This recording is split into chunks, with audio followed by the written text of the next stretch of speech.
Hello everyone, my name is Arfi, the new marketing intern for the APAC region. Thank you for joining our webinar. We will wait for a couple of minutes so that more people can join us. If there's any audio issues, please do use the chat box on the bottom left. You can raise your hand or ask the questions anytime during the webinar itself.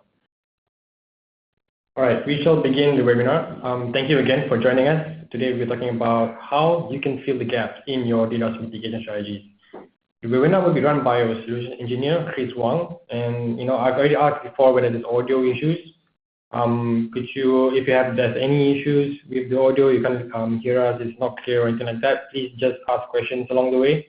Use the chat box on the bottom left. You can raise your hand and we can reply to you personally itself. Feel free to ask any questions as often as you like, and we'll take the time during some parts during the webinar to answer them as efficiently as we can. If there are no issues, we can begin. Chris Wang, please. Okay, thank you, Arfi, for the introduction. Hello, everyone. My name is Chris. I'm a Cloudflare Solutions Engineer based here in the APAC region. So today we're going to talk about DDoS. Actually, I plan to talk about, first we'll start with the threat intelligence, the threat landscape of DDoS attacks we see on our network. Then we'll talk about Cloudflare's DDoS mitigation solutions. And at the end of this presentation, I will talk about the two relatively new solutions we come up called Rate Limiting and Spectrum. And if we have time, I'll also do a live demo. All right. So first, can we have a quick poll? I know some of you among the audience are currently Cloudflare users. So might I know what plans are you on if you are already a user, and if not, can you let us know?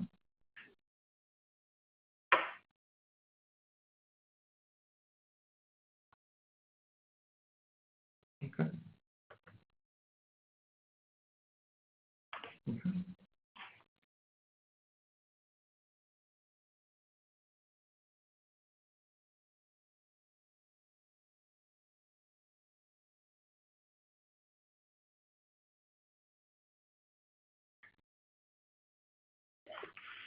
Okay, nice. I can see about 2/3 of the people in the audience are already using Cloudflare. So that's a great sign. We're going to talk more about some features that we have, and feel free to ask me any questions you have during the breaks. All right, so now let's start with the DDoS threat landscape. So for some of you in the audience probably know that DDoS attacks is not something new on the internet. So over the past decades, although the vulnerabilities come up here and there, and new high-profile attacks are being documented, sometimes, but the types of attacks actually haven't changed that much actually. So here are some common attack types that might be targeted at your web application. The first is targeted at your DNS infrastructure. The goal is basically to bring down the DNS service and cause damage to the entire web infrastructure, because pretty much every web application now heavily relies on DNS for domain name resolution. So one of the high-profile cases, October 2016, the DNS service Dyn was attacked by myriad botnet on the TCP and UDP port 53. That incident itself actually caused a partial blackout on the public internet because popular website used Dyn service, and it's a quite significant incident. And the second type of DDoS attack is what we call layer 3 or layer 4 DDoS attacks. And those attacks are targeted at the IP on the layer 3, and TCP and UDP protocol on layer 4. Right. So the attack, the goal of those attacks is basically exhaustion of network resources. For example, by congesting your upstream ISP pipe, or bringing down the network interface by maxing out the TCP connection. And there are some common techniques used in those type of attacks. For example, one of them is amplification, right? So early this year, in February 2018, the attackers managed to exploit the vulnerabilities of this protocol memcache on UDP port 112.1.1, and they are able to achieve the amplification factor of 51,000 times. And what it means is that for every 1 byte sent by the attackers, it can generate 51 kilobytes of attack traffic to the victim. So obviously, and because this attack happens globally and on the large scale, it's definitely exceed any ISP or any network device can handle. And last but not least, we also have attacks on our layer 7 or HTTP or HTTPS protocols, right? So for this type of attacks, the aim is really at exhaustion of system application resources instead. Basically by bringing down the web application servers or the SQL database, the attackers can basically bring down the application with relatively smaller volume of traffic, right? And one of the common attack techniques is HTTP post, basically by sending a flood of HTTP post requests at an application. For example, your WordPress login page, they can effectively bring down your database by causing a loss of execution.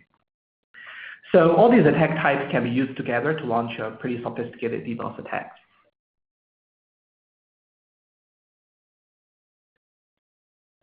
All right. So having talked about the different types we see, in the DDoS threat landscape, now let's look at some of the recent cases, right? So here we have picked some, examples this year in 2018. And on this chart, the horizontal axis is the frequency of those attacks, and the vertical axis are the difficulty of mitigation. So as what you can see, the attacks here, right? The attack types like DDoS, the DNS or SSL are actually fairly not very frequent nowadays. The reason for that is because with the large scale DNS and SSL services like Cloudflare, it's actually become pretty hard for attacks to launch effective DDoS attacks at DNS and SSL. So we're seeing quite a few of them. However, at the center of this diagram, you can see a big bubble, which is a big circle, which is actually the layer 3 and layer 4 attacks. So for those attacks, we're still seeing them quite a bit, and it still contributes to the most of the DDoS attack traffic. However, the industry is getting better at dealing with that. So later in the next couple of slides, I'll show you how and why. And last but not least, on the top right corner, we also have the layer 7 application attacks. So you can see that in terms of attack sizes, the bandwidth for those attacks isn't really big compared to the layer 3 and layer 4. However, the difficulty of mitigation is quite hard because for HTTP requests, there are more variations in terms of headers and payload. It's really hard to use traditional mitigation methods like IP blocking or some basic techniques to stop those attacks. Instead, later in this presentation, we'll talk about how we have a solution called rate limiting that can be used to protect against these types of attacks. Right.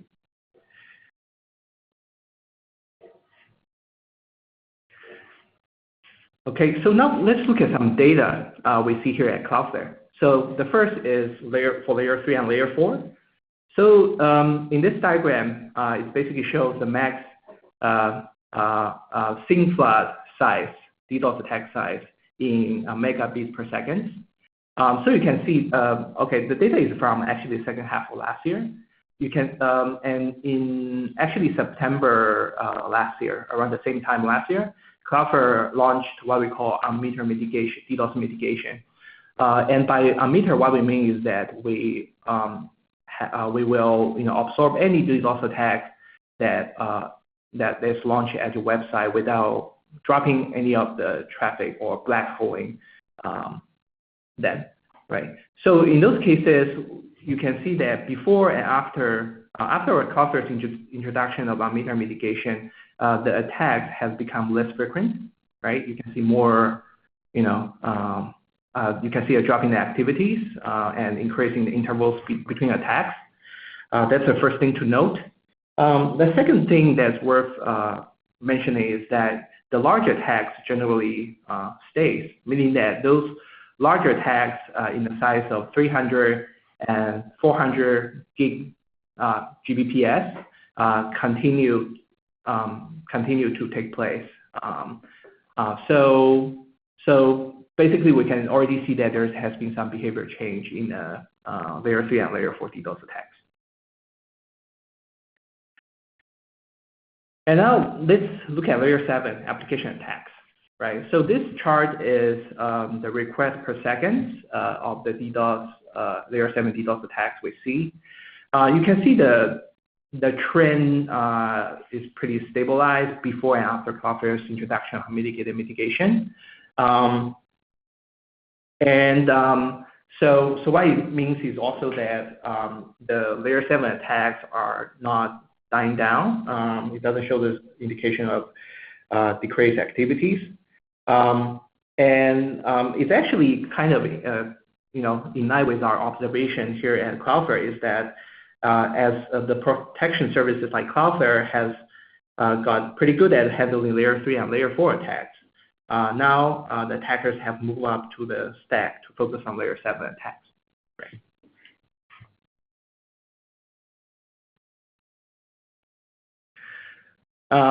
Last but not least, we still have DNS. DNS attacks actually has become pretty infrequent nowadays throughout this period. However, the day after Cloudflare introduced the unmetered DDoS mitigation, we did see a spike in the attacks targeted at the DNS services.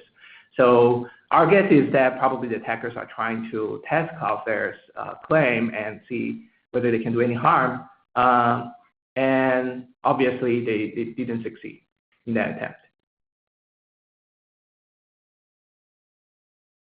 Right. So, so that's the DDoS threat landscape. I would like to just pause a little bit. Let's see if we have got any questions about the threat landscape. No? Okay. All right. So if not, we'll move on to the next section, which is the DDoS mitigation solutions.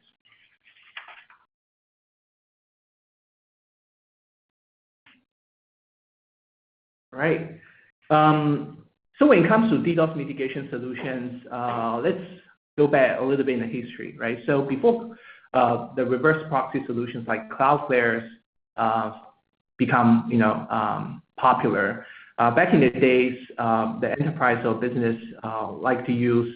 There are two common options for those organizations. The first is the hardware-based solutions. They can buy powerful DDoS mitigation hardware box and to be placed in their data center or hosting environment. That's option one. The second option is what we call a scrubbing center solution.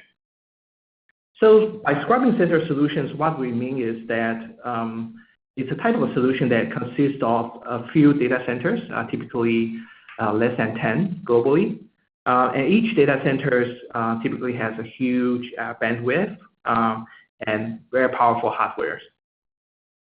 However, this type of architecture has some intrinsic disadvantages.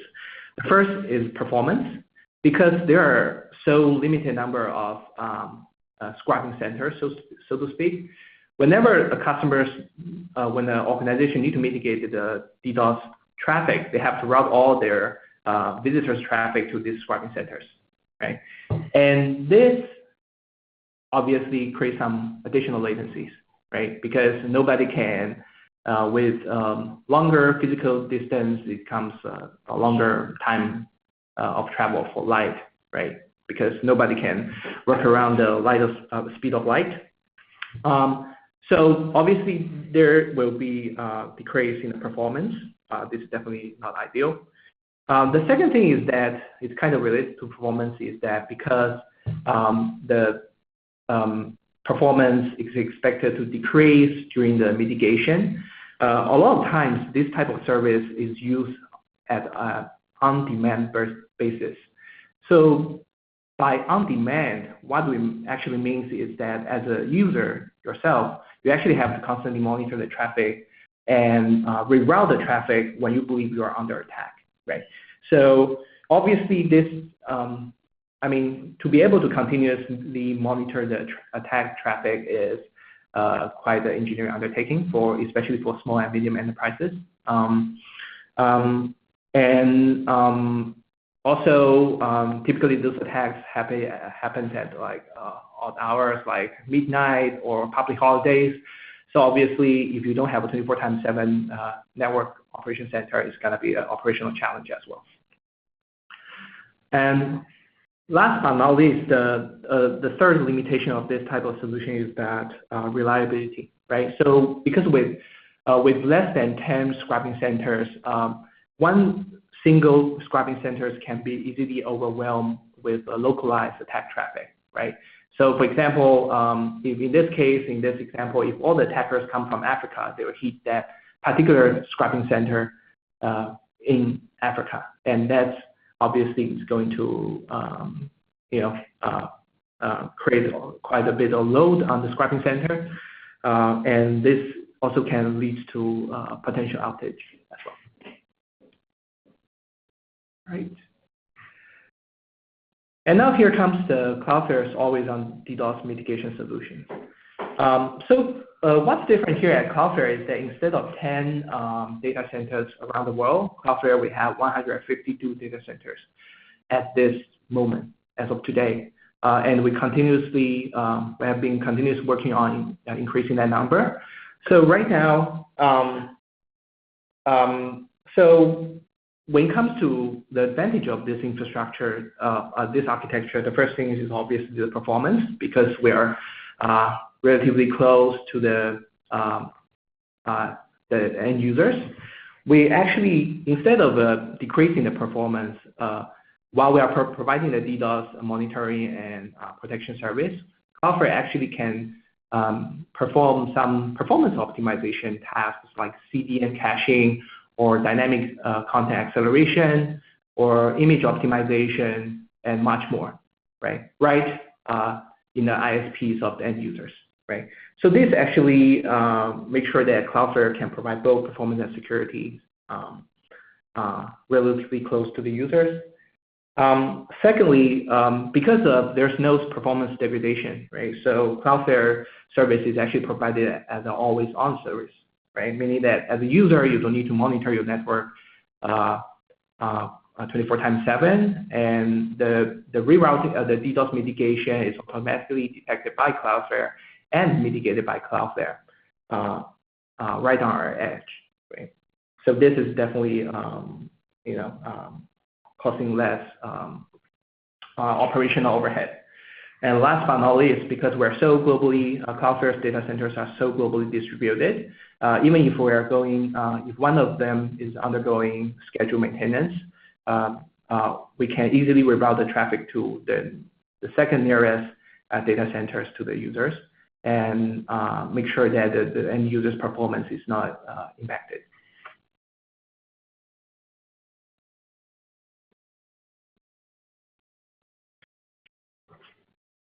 All right, so we just talked about the architectures of Cloudflare solutions and some advantages of that.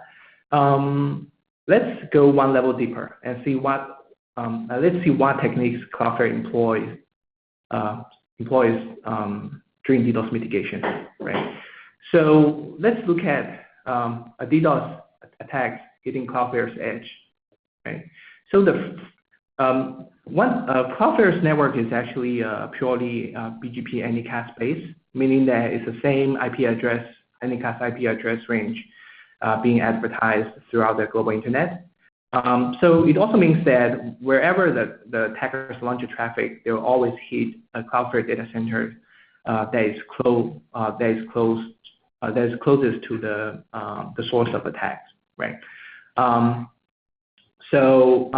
And once Cloudflare absorbs the attack, the next thing we do is to look at signatures, right? So just now we mentioned that we have an automatic DDoS mitigation pipeline. We look at the traffic patterns, and based on the signatures we have predefined, we can actually drop those layer 3, layer 4 DDoS attacks right on our edge, right? So that's the first layer of defense. And after we drop the most obvious DDoS attack traffic, the next thing we do is to move up the stacks and look at the application layer, the signatures on the application layer, or HTTP protocols, right? So and this is where our WAF and will comes in, our web application firewall will become very effective in, is that it works closely with our DDoS mitigation solutions and make sure that we can check for malicious HTTP headers or payload and drop them right here during the security processing, right? And after the layer 7 application, security check. Another thing that's kind of unique to Cloudflare is that Cloudflare currently we actually have 8 million domains on us, and about 10% of entire web traffic is flowing through our network. And actually that gives Cloudflare a significant amount of data that is crowdsourced. And based on those data, we actually are able to create new rules based on the latest threats we see on our network. And we can deploy them globally within just a couple of minutes once the rules are created, obviously, right? So that's how we can use our global threat intelligence to protect you and me, even free plan users like us are not being attacked, right? You can still enjoy the benefits of the scale of our network. And of course, at the end of it, we also have some additional tools you can use to mitigate very specific attacks. For example, rate limiting, which I'm going to talk about later, can be used to control harder to detect application layer attacks by setting a rate control. So yeah, I spend more time talking about that particular piece later on. So of course, at the end of the day, our end goal is to pass a clean traffic to origin servers. So as a server owner or hosting provider, you don't need to worry about the DDoS attack at all.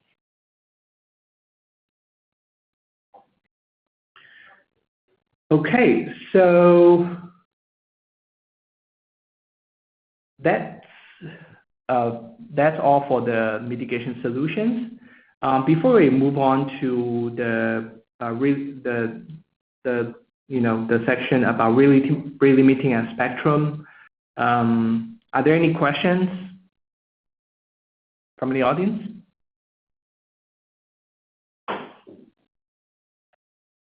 Yeah. Okay.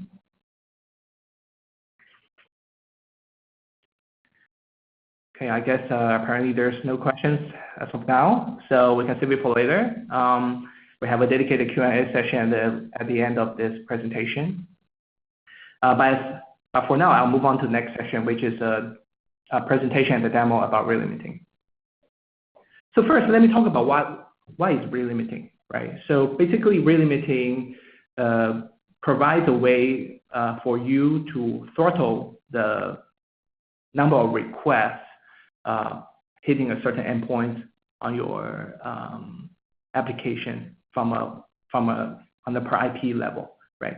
So here, or we can see that as a per IP layer 7 throttling, right? So why a user why we need this? We need rate limiting is first. Right now, we're seeing some DDoS attacks which are not quite malicious. For example, we're seeing more and more scraping activities that that a website owner want to mitigate, and those scraping activities are not technically malicious because the end goal is not to bring down your website or break into your user database. Instead, it's trying to excessively get for example, the price information from an e-commerce website, for example, right? So it's relatively harder to detect and mitigate using the traditional layer 7 solutions like WAF or just user agent blocking. The next thing is that sometimes if your website has admin console or login page, sometimes we'll see a certain botnet trying to launch brute force attacks. Basically, by brute force, what I mean is that the attackers can get a list of common passwords, rainbow tables, and they can just try different combination of those passwords and try to log in to your admin console, and obviously use that as a way to get your sensitive data. And thirdly, for those customers who run the API open or public API endpoints, sometimes you might want to so-called rate limit the API usage, right, to prevent abuse of those public APIs, right? This feature actually can be implemented on your reverse proxy, your local Nginx. However, to do that on the scale, it's a network like Cloudflare actually will be additionally helpful in this case. All right, so having talked about that rate limiting for so much, let's have a live demo. Okay, let me share my screen. Okay, just want to have a show of hands. Is anyone in the audience have challenges seeing my screen? If you do, please feel free to leave a message in the chat box so that we can see.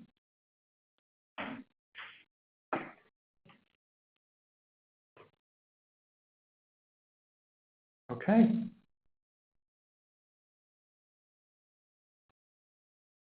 Okay, there's no issue, so I'm assuming everything's okay. So now let's start with the demo. So what actually I'm showing on my screen is Cloudflare's actual user interface. And here I actually have a demo site called cecileflores.cs. As you can see, it's a WordPress-based website. And WordPress has a default login page like this, which allowed admin to log in to the admin console, where they can make some changes about pretty much everything, right? So obviously this is a sensitive URL I would like to protect. I don't want people to try the different combinations and in the hope of breaking into my console, right? So that's the reason why here at Cloudflare, on my Cloudflare dashboard, I have created a rate limiting rule, which is right here under the firewall, firewall tab, if you are familiar with our UI. So let's see what's in the configuration. So basically, in this particular rate limiting rules, what I'm doing is to set a matching URL. Basically, is to indicate what URL I would like to protect. And the second most important thing is that I want to specify the actual rate I want to limit. And by rate, what I mean is the number of requests per time duration, right? So in this case, my rate limiting rule is maximum 2 requests per minute, which I want to allow. And also, of course, in addition to that, we also allow you to specify the methods you want to rate limit.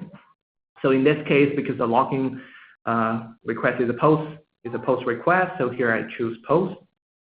And also, we allow you to add some additional, checks in terms of response headers. You have such need, but in this case, I'll just leave the default.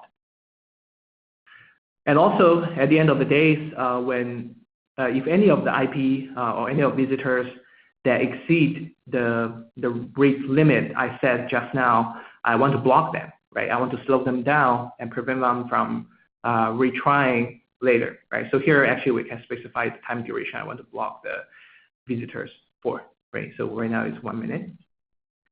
So now let's see how it works in action. So now I have gone back to the WordPress admin login page. Now let me try some password, right? So the WordPress default username is admin, and since it's default, the attackers can easily guess that, right? The next thing that attackers want to guess is a password, right? So let me just try some random password. I know it's wrong, right? And try that once. Oh, invalid username. Okay. So admin. Okay. Or I think in this case, the attackers, the users actually are not using the default username. Let me try something else. Right. Let me try test. Different username. I try that again. Boom. I think I hit the limit. Right. So basically, what's happening behind the scene is that Cloudflare, we constantly, on the background, we've been counting the number of post requests coming into this particular URL. So once the request exceeds the count, we'll return a 400 error to the browser or the client, right? So this is our default message. You are being rate limited, right? So and depending on the action you specified just now, you can either choose to block the visitors, the brute force logging attempts, or you can, if you want to be more smart, you can choose to use what we call challenges. And here at Cloudflare, we have 2 different types of challenges.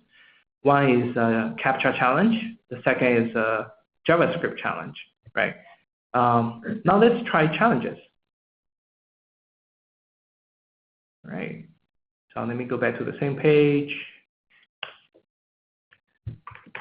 and try again. Let me just try some random password. Oh, okay.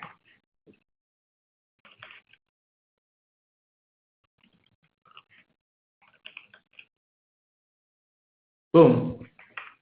So now instead of getting blocked, I'm now receiving a CAPTCHA challenge, right? So I believe some of you in the audience probably have already seen a Cloudflare CAPTCHA challenge in your daily internet usage.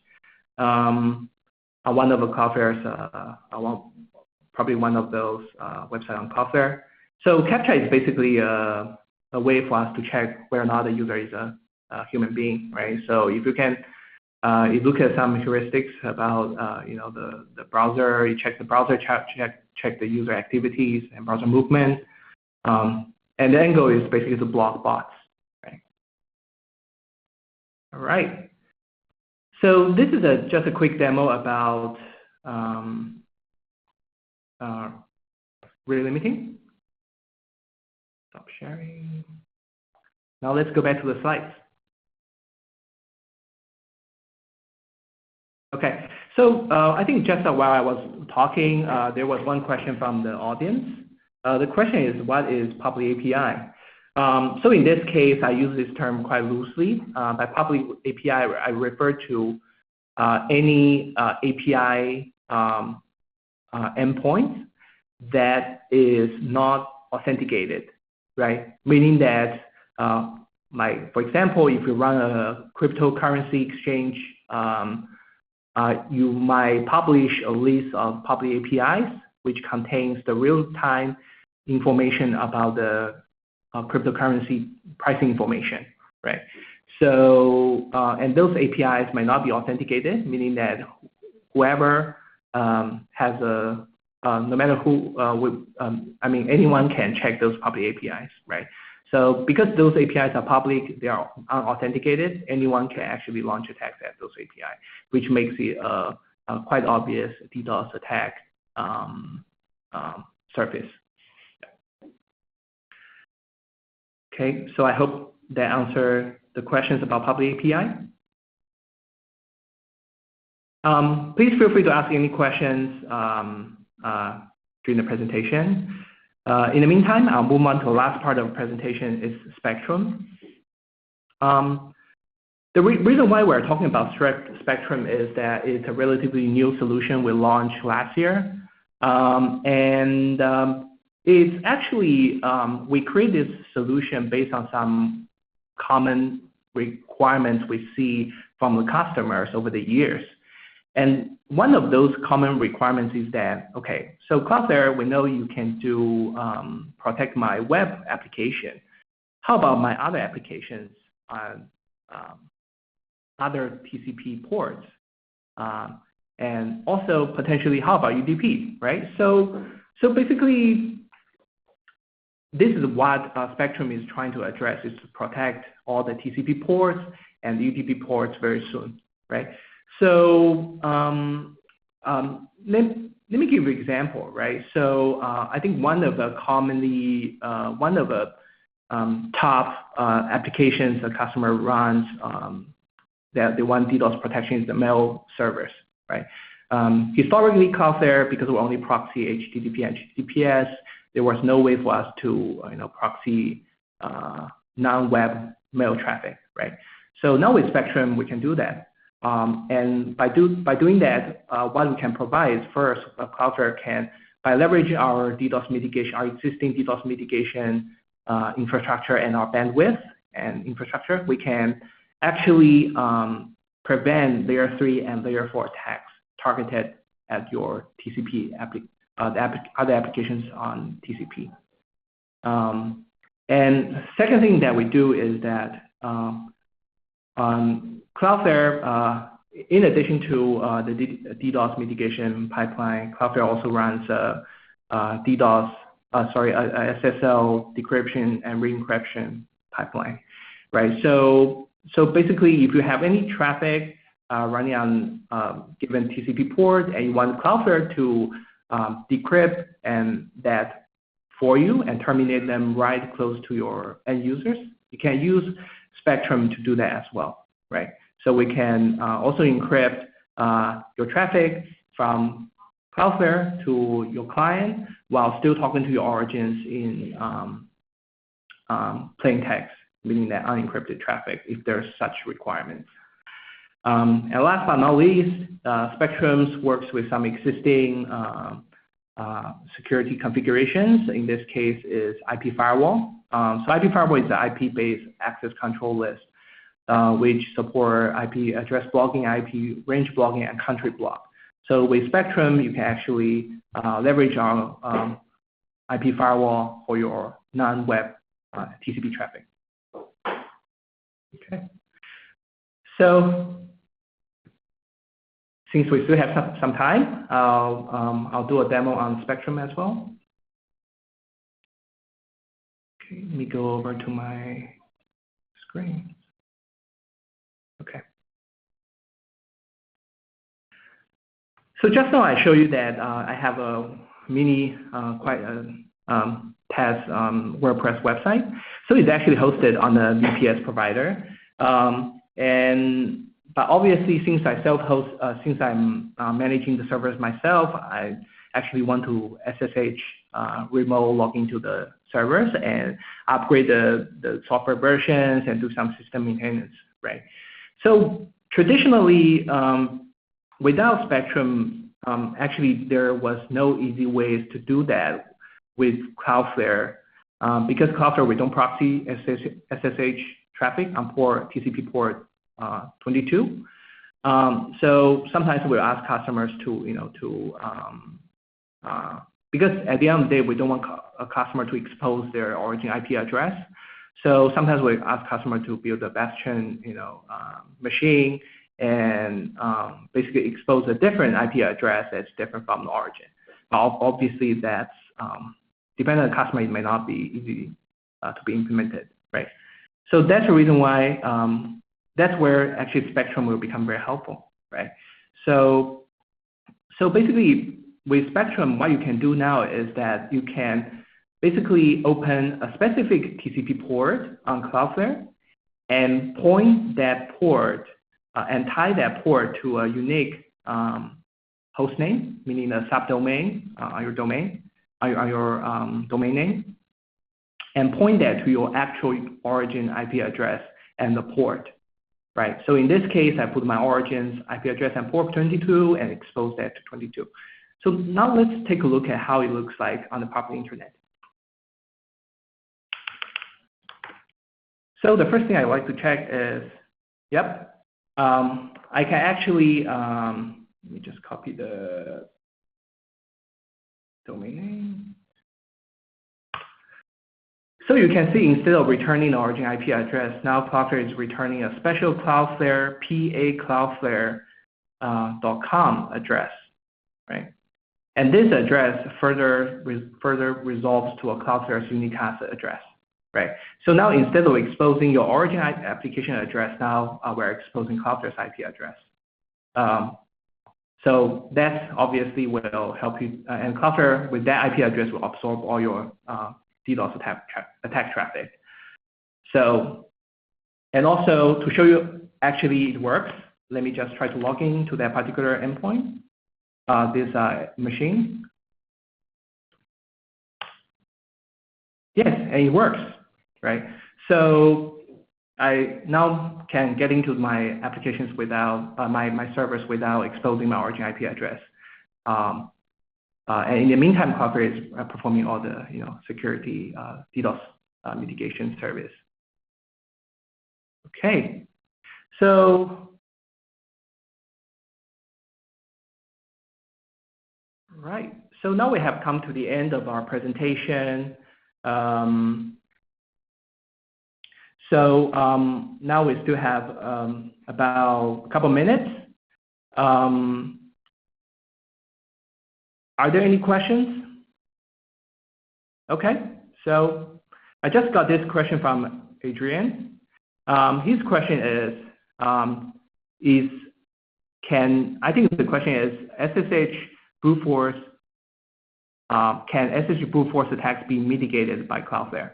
The answer right now is no, as of now, right? So the rate limiting features we talk about applies only to HTTP and HTTPS. Currently, we're still working on integrating Spectrum with other security features on Cloudflare. Right now, what we're working on is actually integrating that with load balancing feature we have, and there are more to come down the roadmap. So please stay in tune. We'll keep you guys updated. And also, since you're asking that question, and if you are not following our blogs, please go to blog.cloudflare.com. That's where you can find the latest product launches and some interesting articles about this internet trend, both in security and performance, written by Cloudflare and our guest, authors. Okay, so the next question I got is from Pankaj. Can we use Spectrum for Node.js API with multiple domains HTTP ports? Right, so multiple domains on HTTPS ports. Okay, so let me answer the first part first, right? So to answer your question, you can use Cloudflare use Node.js API even without Spectrum in the first place, in the normal case. But I think in this case, I think what's happening is that Pankaj have two different API services with two different domains, right? So in this case, actually to answer your question, Pankaj, you can actually use Cloudflare's standard features for WAF and CDN even without Spectrum. I'm not sure why you are considering Spectrum particularly. In particular, you don't actually. You can use Spectrum to open multiple ports on the same hostname. It's possible. However, if you want to gain the benefits of the Cloudflare's web security and performance functionalities, you actually might want to consider using the standard features. However, in your case, we do have this new product called Argo Tunnel. It's not part of this webinar, but I encourage you to take a look at our developers portal at developers.cloudflare.com and look for Argo Tunnel. And Argo Tunnel basically will allow you to allow Cloudflare to listen to different ports on your servers and establish a connection to Cloudflare on different host names, right? So, yep. So Prakash, I'm not sure whether I fully understand your situation, but this is the quick answer for you. But if you have any questions, follow-up questions, please feel free to send an email to support. You'll get a response from our 24/7 support team as well. Okay, I think the last question from KK. Can you hide IP address so that client in China can see web service in USA? IP, okay, so KK, when it comes to China, it's going to be a little bit special, right? So because China has this particular regulation requirement called the ICP licensing system. And this ICP requires any providers who provide service from within China to acquire the ICP license. So for this part, I'm not so sure in this case whether your client or your users or the companies you're working for has a license in China or not.